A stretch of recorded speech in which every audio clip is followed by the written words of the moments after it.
another Monday Mojo brought to you by freethinkingtools.com. Nobody ever drowned in his own sweat. Ann Landers, syndicated columnist. Did you know that there were actually two Ann Landers? Check that out. Some days it's really hard to get out of bed. It's almost like the bed has arms and wraps the covers back around our weary bodies and tells us how much better it would be to stay put. Right there in the comfort of our high thread count cotton sheets and our favorite blankie next to our favorite stuffed animal that keeps us cozy and safe. Maybe it's a Freudian flight back to the womb as we pull the sheets up over our head and slide into the safety of the darkness. After all, if we get up, we'll have to take on the world. Why would we want to do that? So many trials and tribulations, so much aggravation, pain and suffering everywhere. Who in their right mind would go down to the toughest corner of the block and offer themselves up? It hurts to get kicked and punched. It leaves marks. You see, back in bed, we can relax as we roll around in safety. But wait a minute. How will we eat? We can't sneak the whole refrigerator into the bed. And what if we don't go out and replenish our supplies? How will we fill the fridge? I guess we could pay somebody to go shopping for us, but what if they didn't show up?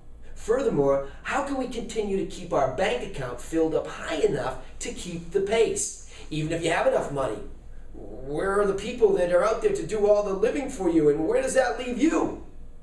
I just heard a financial rocket scientist on TV say that the world has basically been living in LBO, or a leveraged buyout, since the early 80s. You know what he meant? That the majority of us have been so darn lazy that we sit back and load up on credit to get the things we can't afford.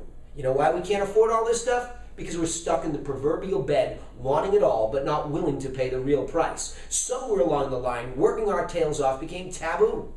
The 5-day work week took precedence over getting a second job at night. As a matter of fact, working that hard was reserved for the new immigrant or the impoverished student just looking to survive.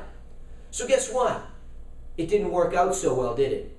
We rushed to promise the sleepers that it would be just fine.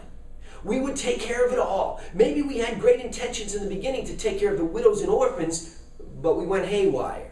It became too easy to hide and let the last shred of decent people get up early, let them open the shops, let them burn the midnight oil. Those driven fanatics, they'll carry the load. Well, the boat is listing to the lazy side. It's time to send the rally cry. It's okay to get out of bed and hit the bricks. Saturdays and evenings are a wonderful time to work on a new venture or put extra time into the good one you already have. Don't worry about what anybody thinks of you. We all need sleep, but we need work even more. Ask somebody who doesn't work how they feel about themselves. I bet it's not even close to as good as the person who toils like an old-fashioned farmer, because that's the person who knows the true meaning of self-sufficiency and pride.